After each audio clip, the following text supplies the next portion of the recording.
तो मैं यही कहूँगा कि फैमिली के लिए एक रे ऑफ होप है, और इस रे ऑफ होप में यही है कि हमारा जो संविधान है, हमारा भारत देश है, इसमें संविधान के अकॉर्डिंग इस फैमिली को जस्टिस मिले, इनकी हीलिंग हो और इनको क्लोजर मिले। 31 साल बीत गए हैं, फैमिली को ये तक नहीं मालूम कि इस केस में क्या हुआ है। FIR रजिस्टर्ड है बिटा कराटे जी के खिलाफ, और सबसे हैरानी की बात यह है कि बिटा कराटे जी को जब बेल मिलती है तो जज अपने बेल ऑर्डर में लिखते हैं कि प्रोसिक्यूशन ने इसमें कोई इंटरेस्ट नहीं लिया, इसलिए इनको बेल मिलती है कि गवर्नमेंट ने कोई इंटरेस्ट नहीं लिया है।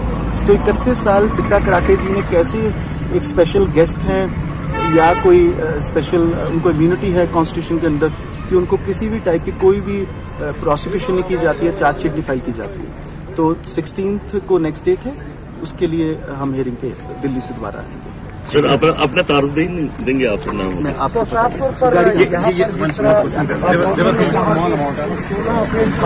तो